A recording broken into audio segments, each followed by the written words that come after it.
Welcome back, AP. Welcome back to it. Welcome back to your Flip Classroom and our continuing discussion of Unit 7, right, where we are all up in the embroilment of nationalism that is beginning to sweep across the continent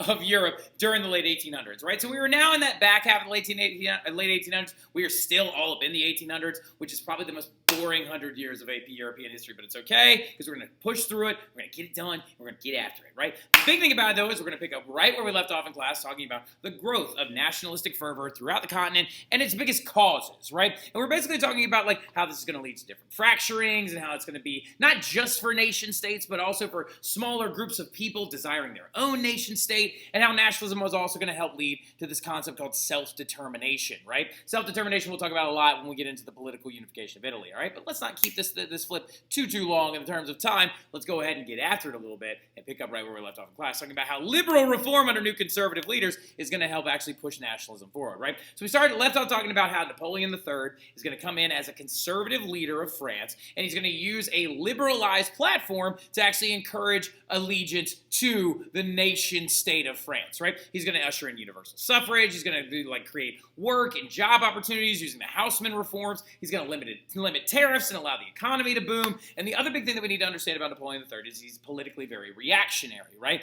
He would actually react to certain situations. You'll actually see this happen a little bit later on the flip when we talk about the unification of Italy, right? But he was politically reactionary, and he would actually go with political opinion and allow it to kind of push and move the things that he did to keep the people loyal to his actual government, right? Until, of course, his tragic downfall after the Battle of the Sedan during the the Franco-Prussian War, right? But you don't need to know about that just yet, right? But let's keep going into it and talking about how unification is also going to help lead to the growth of nationalism, right? Because even before the unification of Italy and even before the unification of Germany, people have been calling for this for a long time, right? You can look at the fact that the Frankfurt Parliament was an early attempt at the unification of Germany, right? That thing that popped up during the revolutions of 1848 were one of the biggest demands that they had from Frederick Wilhelm IV, right? The king of Prussia at the time, the gutter crown king, right? Remember that guy, right? With his fancy little gesture and stuff like that. Grace knows him, of course, like this. Exactly. So like that guy right there who said, I refuse to take this ground for the gutter, and is going to have that Frankfurt Parliament liquidated, that's going to actually, though, serve as an inspiring motivation behind nationalism, right? Nationalists in Germany are going to actually begin to identify with the idea of a unified German state because the Frankfurt Parliament is going to suggest it, right? Another very famous figure as well is an Italian figure known as Giuseppe Mazzini, and Giuseppe Mazzini actually started a movement called Young Italy, right? And it throughout giving like impassioned speeches and emboldened pamphlets, very, very like prolific writings that talking about why Italy and Italians with their shared culture and their shared language deserve to be their own country, is going to try to actually unify Italy very early on. However, ironically enough, his actual ideas would be seen as too idealistic and things like that, right? So going into it, though, he gave these impassioned speeches, he held these mass demonstrations demanding a unified Italy, even though it didn't really work out. It was unsuccessful, but what about that idea, right? It's all about the infectious idea, right? Ideas are a lot like a virus, and especially a lot like nationalism, they spread very quickly, right? And so the idea of nationalism is now sitting in the guts, in the minds, and in the hearts of like Italians, right? And also it's sitting in the guts, in the minds, and the hearts of people who speak German, right? And we're seeing the growth of this idea of a nation state being bonded around that shared cultural value, right? Now going on as well, you're also going to see a nationalism pop up in terms of this thing called racialism, right?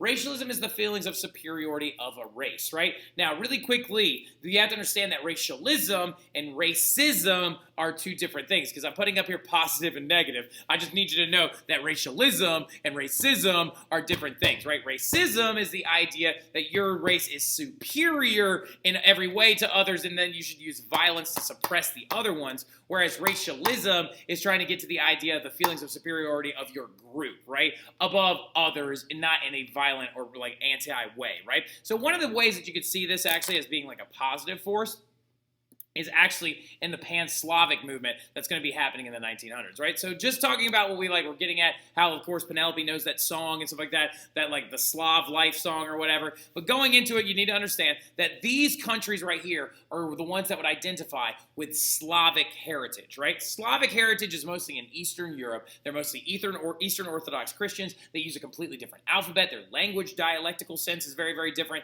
The Cyrillic alphabet, like I was just talking about, the different alphabet, is completely different. And they live a very culturally different life, right? The thing you need to understand, though, is that Slavic people are beginning to identify with their Slavic heritage, right?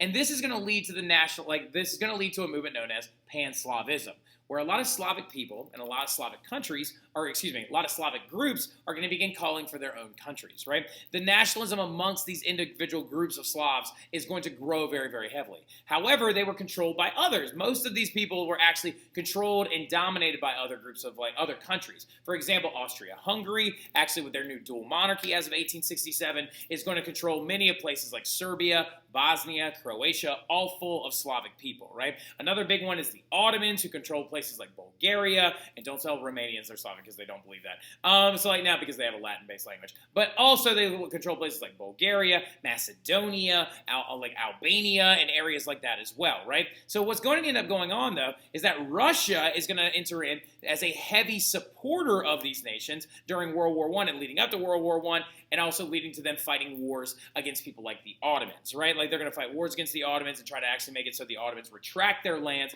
and give up some of these Slavic areas, and they support a lot of those Slavic countries in these things like the Balkan Wars, right?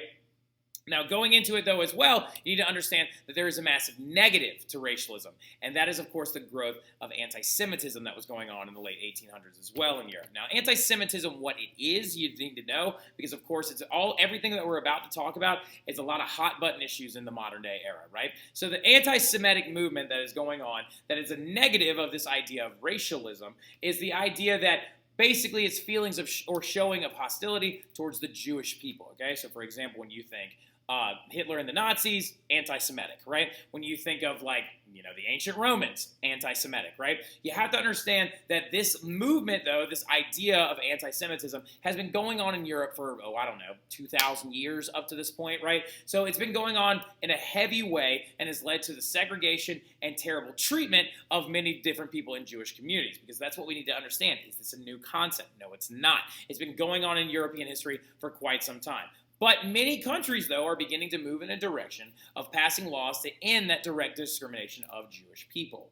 Now, the thing about that is, though, is that's not going to necessarily stop people from actually doing it indirectly, right? So many countries are going to pass laws to end direct discrimination where you could actually be arrested. If we actually look all the way back to Joseph II of Austria and his enlightened absolutism, he actually passed laws to end the discrimination of Jewish people. However, that doesn't stop the private citizen from indirectly discriminating against Jewish people, right? Now, a good example of this is actually you're going to see this thing that happened in 1873, which was a large-scale stock market crash, right? And when the stock market actually crashed in 1873, a lot of citizens of different European countries are going to blame Jewish people, right? They're actually going to blame Jewish people because the stock market was not actually as heavily bet on or relied upon by many people in the Jewish community, so they actually were able to retain a large chunk of their wealth, whereas many other Protestants and Catholic citizens of other countries are actually going to see a massive loss in their stock exchanges. And so they're going to begin to blame Jewish people as manipulating the stock market and leading to the downfall of it later on. Now, this is absolutely ridiculous, and it's not actually true whatsoever, but it's going to lead to an uptick in the growth of anti-Semitic, actually attacks, and also the anti-Semitic business dealings and boycotts of Jewish businesses. Now, the best example of anti-Semitism that was going on, like the stock market crash of 1873, you can basically all but forget that, just because literally it's just kind of like a pebble in the stream that shows us that anti-Semitism is kind of a thing that fluctuates throughout time, and they, of course, are going to, many European nations are going to use any excuse they can to, regrow these ideas. But the best example of anti-Semitic behavior that ever actually popped up in European history, probably in the 1800s anyway, is this thing known as the Dreyfus Affair, right? And the Dreyfus Affair all centers around this guy, Alfred Dreyfus, right? And this happened in 1894 to 1906. Now, some of y'all are going to get a little bit frustrated about that year because they are like, Mr. Terry, wait a minute. We haven't even talked about the unification of Italy yet. That happens in 1861. We haven't even talked about the unification of Germany. That happens in 1871. And why are we now talking about something that happened in 1894? Well, we have to look forward a little bit and use the Dreyfus Affair as an example of the growth of anti-Semitism leading into the growth of this thing known as Zionism here in about 2 seconds, right? So in 1894 to 1906, the Dreyfus Affair was a major court battle, okay? So what you need to understand about the Dreyfus Affair, you can take a couple of notes on this, or you can actually jump down and watch the video that I actually posted in the description that completely animates this entire story and tells it very, very well, right? But what ends up happening is Alfred Dreyfus, okay, or actually, excuse me, by this point in European history, by 1894, Germany has now become a country, okay? Germany exists as a country, and they have used industrial growth and new government programs to become a very, very strong country as well. And also, in the process of becoming a country, they heavily embarrassed France, right? They embarrassed them by beating them relentlessly in this big war known as the Franco-Prussian War, right? So what's going to end up going down is that now that France has been embarrassed by the Germans, right? They are going to begin to build up their military in the hopes of maybe that if they ever go to war with Germany again, that they'll be able to stop them and be able to deal a very, very large hurt against them. And the other thing, speaking of hurt, is that the French feel very, very hurt because literally the Germans took a very large chunk of land from them, right? And it's known as Alsace-Lorraine, right? And we'll talk about that a little bit later on when we actually get into the unification of Germany as well. But just keep it in the back of your mind, Alsace-Lorraine, right? So the thing about it, though, is that the Germans and the French are going to have this heated rivalry that's based on nationalistic lines, right? Well, what's going to end up going down is the French are going to try and build up new military weapons to stop the Germans. But what's going to end up happening is those plans for those military weapons are going to be leaked to the Germans, and the Germans end up with them in their hands, right? Well, the French then go into a desperate fit trying to figure out who the front door leaked these plans to the Germans, right? And they all but settle in on this one guy. They blame a man by the name of Alfred Dreyfus because they go into the military records and they see that Alfred Dreyfus was born in Alsace-Lorraine. They see that his very first language was German, and they put him on trial for actually leaking these plans and documents. Now, the thing about it is many people refer to the Dreyfus Affair trial as a kangaroo court, right? A kangaroo court basically means the outcome is all but determined, right? That the second that Dreyfus walked in the door, he was already guilty as far as everyone was concerned, right? Even though, ironically enough, there was no evidence to convict Alfred Dreyfus, right? The notes that were written to the Germans were not in Alfred Dreyfus's handwriting, and the prosecution said, oh, well, you changed your handwriting, right? And that's not true at all. But he basically gets convicted of a crime he did not commit, and he gets separated from his family, his wife and children, and he gets sent off the coast of South America, where he's placed in prison at this place called Devil's Island, right? And then what ends up happening, though, is this story surfaces inside of the French society. He is militarily degraded. They break his sword in front of him. They rip all the insignias off of his uniform, and they basically make him out to be a scapegoat, right? And what ends up going down, though, is that these people coalesce around him, and they start hearing about this trial. And many liberals are going to begin to rally around Dreyfus's cause, being like, wait a minute, this doesn't make any sense. He didn't do anything. And as several writers end up showing up, for example, like Emile Zola, and they're like, you know why they really blamed him?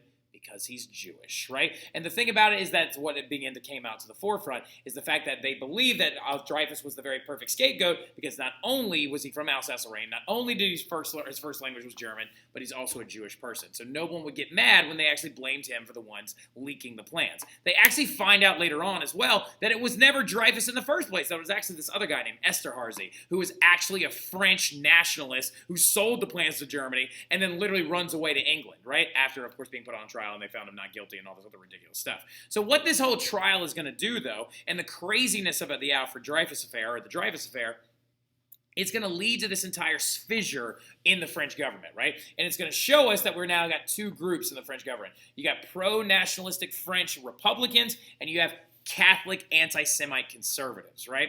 Now, the big thing about it, though, is that there was a very major article that came out that exposed this entire thing to the entire French community and just demonstrated the growth of anti-Semitism in France at the time, right? And it was called J'accuse, and it was actually written by this guy named Emile Zola. J'accuse, Miller. J'accuse. Exactly, and it's even referenced in New Girl. So going into it, what you have to understand, though, is that the Dreyfus Affair is going to see the formal split of the state and church in France, right? And so bishops and priests are now going to be paid solely by the church because literally these conservative Catholic Christians are no longer going to be able to actually hold up their government or hold up their ideas based on these anti-Semitic conservative values, right? And so also what you need to understand, though, is Catholic schools are going to lose 30% of their students because they're no longer being government funded. And what this is going to do is it's going to help solidify the French government as a nationalist state, not a Catholic one, right? And so the Dreyfus Affair is not only going to demonstrate to us the growth of anti-Semitism, but it's also going to demonstrate to us how literally separating yourself from religion can actually encourage the more solidified nationalistic state, right? So going into it, also what you need to understand, though, is this is going to lead to the progression of Zionism, right? Now, the Dreyfus Affair was major news all over Europe, right? They talked about how, the British and many other different areas are going to begin to release publications talking about how the French national government system and the French trial system is a fugazi and it's ridiculous and it doesn't make any sense. And so it's going to lead to the growth of this thing called Zionism, right? So Zionism pops up after the Dreyfus Affair because also another huge thing that the Dreyfus Affair demonstrates is the fact that Jewish people are probably never going to be fully accepted in European culture in the way that they, of course, idealistically should be, right? Now, a nationalistic movement that emerged in the late 19th century, which is in the late 1800s, which was the idea to enable the establishment of a Jewish homeland for Jewish people in what is now modern-day Palestine, right? So what you have to understand, though, also is this, of course, a very, very large issue that we're dealing with now as the Israeli-Palestinian war rages, right? And so the thing about it, though, is that you have to understand is going up until the 1800s, Palestine there was no Israel, right? Israel didn't exist until 1949, right? And so the Zionism movement, though, is going to call for the creation of a Jewish state in that modern-day area. Now, where we can see the growth of this Zionistic idea, though, is by comparing and contrasting two particular figures in European history. One is named Theodor Herzl, who is actually right here, who is credited with inventing the concept of Zionism. And the other one is Karl Lueger, who is the mayor of Vienna, who demonstrates how using anti-Semitism can actually grow your government prestige, right?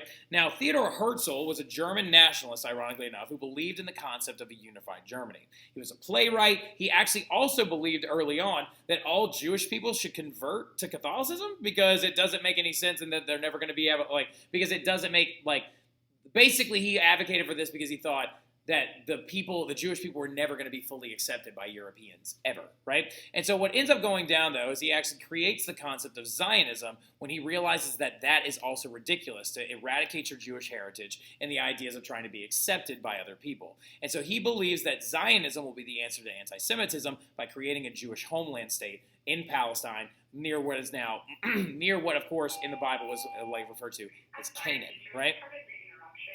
Can all people participating in this spelling bee please meet in the gym? That includes all people that are helping and all participants. Thank you.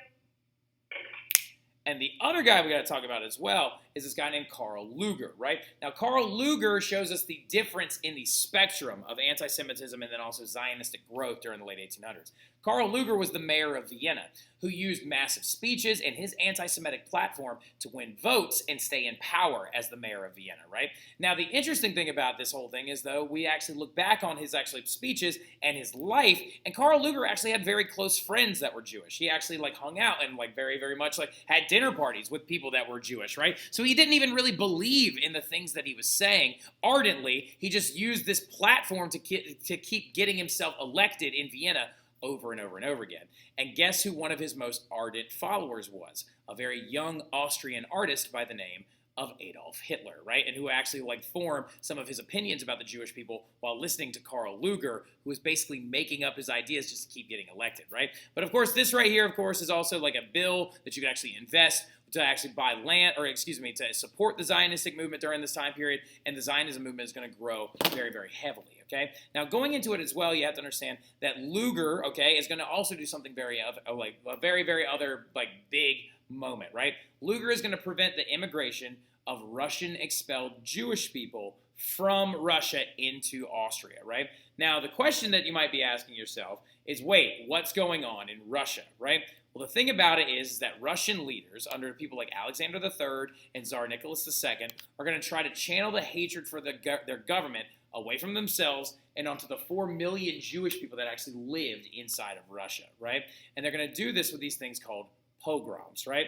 Now, Nicholas II and Alexander III were not good leaders at all, right? You're going to see a small revolution pop up in Russia in 1905 that we'll talk about a little bit later on. It's going to be a failed revolution. You're going to see Alexander III not finish the reforms of Alexander II, his father, right? You're going to see them basically looked down upon by the Russian people as being terrible kings, okay? And so what's going to end up going on are terrible czars. And what's going to end up happening is they try to channel that fuel away from them onto the Jewish people that actually live there. And what they did is they actually created these programs to basically expel Jewish people from Russia by using direct violence, right? They allowed the military and police to watch approvingly as Russian peasants looted, burned, and murdered and destroyed Jewish homes, residences, and their lives. 2.75 million Jewish people will end up immigrating from Russia due to these pogroms, which are basically the forced, actually removal of Jewish people from these areas, right?